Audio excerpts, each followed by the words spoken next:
सगळ्या मतदारांचे आभार मानतो, त्यांना धन्यवाद देतो। गेल्या 20 वर्षापासून ते आमच्यासोबत होते, आजही पण आहे। सगळ्या सामान्यातल्या सगळ्या जाती धर्मातल्या लोकांनी अतिशय ताकदीनं आमच्या बाजूने उभं राहण्याचा प्रयत्न केला। काही धार्मिक विवाद निर्माण करण्याचा किंवा जातीय तेढ निर्माण करण्याचा व्यवस्थित प्लॅनिंग काही लोकांनी केलं। कधी फतव्याचं कारण सांगितलं तर कोणी पटेंगे तो कटेंगे अशाही पद्धतीचे नारे आले आणि या सगळ्या याच्यामध्ये तो सामान्य मतदार गरीब आहे, त्याच्या डोक्यातसुद्धा एक वेगळ्या प्रकारच्या भावना जोडण्याचा प्रयत्न केला आणि त्याच्यातून काही मतं कसे कमी करता येईल बच्चू कडूचे हाही प्रयत्न झाला। कार्यकर्त्यांना सूचना करतो का कोणत्याही जाती धर्माच्या विरोधात न बोलता आपण सेवेसाठीच राजकारणात आलो होतो। राजकारणातून सेवा हा विषय नव्हता, सेवेतून राजकारण करता येईल का हा प्रामाणिक प्रयत्न आपण गेल्या 20 वर्षापासून करत आहोत आणि अधिक ताकदीनं करणार आहोत। पाळलं म्हणून कोणाला मदत करायची नाही ह्या भावना आमच्या आयुष्यात कधी येणार नाही, कारण जन्मच आमचा सेवेसाठी झालेला आहे।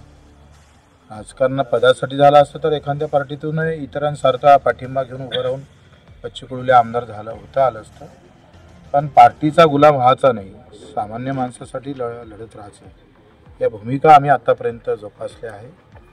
आणि या सगळ्या याच्यामध्ये काही लोक आव आणत आहे का बच्चू कडू को हमने गिराया। अरे तुम्ही साले हो, तुमच्या स्वतःच्या ताकदीनं निवडून शकत नाही। तुमची बॅनर आणि पार्टी जर काढली तर तुमची अवकात काय आहे एकदा आम्ही दाखवून देऊ। जे श्रेय घेण्याचा प्रयत्न करतोय का बच्चू कडूने हमने गिराया, तर तुमची अवकात काय तुम्ही दाखवून दिली आहे कित्येकदा। आणि तुम्ही अजूनही चॅलेंज करतो त्यांना का तुम्ही बगर पार्टीचा बच्चू कडू जसा उभा राहिला तसं तुम्ही बगर पार्टीचं उभं राहा। मग पाणी पाजो का नाही पाजू आपण दाखवून बॅलेटवर घ्या ना निवडणुका, बॅलेट पेपरवर घ्यायची धमक दाखवा अगर मर्दांगी है आपके इसमें तो। आणि म्हणून बच्चू कडू हरणार नाही अधिक मजबूतीनं। ज्या छत्रपतीचे मावळे आम्ही ह्या शिवरायांचे, त्या शिवरायांनी आम्हाला हे शिकवलं आहे आणि म्हणून ही सगळी ताकद आम्ही पुन्हा जनसेवेसाठी लढू, अधिक ताकदीनं आम्ही पाहतोय हा प्रयत्न आम्ही करूया। आत्ता येणाऱ्या आमदाराला शुभेच्छा देतो, पण त्याला नक्की सांगतोय तुला मी आणलेल्या कामाचं किमान 2 वर्ष भूमिपूजन उद्घाटन करावं लागेल, एवढं काम इथं आणून ठेवलेलं आहे। माझ्याच कामाच्या रस्त्यावरून तुला पावलं टाकावं लागेल, त्याचंच तुला भूमिपूजन करावं लागेल। श्रेय घेता येईल पण काम बच्चूनं केलं हे लोकांच्या मनामनात आहे, मात्र तितकंच करा। अजूनही बच्चू कडूच्या कायम आहे। तलवारीमुळे बच्चू कडू असं नाही, आमदारकीमुळे बच्चू कडू आहे असं नाही, तर आमच्यामुळं आमदारकी अचलपूरची महाराष्ट्रभर गाजली होती। त्या आमदारकीची शान बच्चू कडूंना वाढवली होती।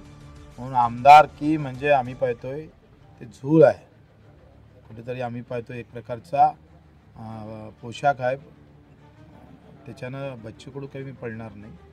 दिव्यांग असेल, शेतकरी असेल, मजूर असेल, जो कष्टकरी असेल त्याच्या बाजूने उभं राहील। जाती धर्माचं राजकारण आम्ही करणार नाही। तुम्ही झेंड्याचं राजकारण जरूर करा, तुम्ही हिरवा घ्या, भगवा घ्या, निळा घ्या, अधिक कोणत्या रंगाचे झेंडे लावा, जातीचे गणित मांडा, जातीत तेढ निर्माण करून मतं घेण्याचा प्रयत्न करा, पण बच्चू कडू सेवेतूनच मतं घेईल, आशीर्वादही घेईल आणि मतंसुद्धा घेईल। तुम्ही भडकवा ना जातीनं, तुम्ही करा सगळे दंगे फंगे, पण बच्चू कडू आम्ही पाहतोय ज्या विचारानं उभा राहिला तो छत्रपती शिवरायांचा विचार आहे, बाबासाहेबांचा आहे, महात्मा फुल्यांचा आहे, अहिल्यादेवी होळकरांचा आहे, राष्ट्रसंत तुकडोजी महाराजचा हा जिल्हा आहे, गाडगेबाबांचा आहे। आणि त्या विचारानं आम्ही पाहतोय ज्या पंजाबराव देशमुखांनी या अमरावतीचं नाव लौकिक केलं, त्याच ताकदीनं म्हणजे 20 वर्षातलं काम आहे ते जबरदस्त आहे। त्या कामाचं आजही लोक कौतुक करतात।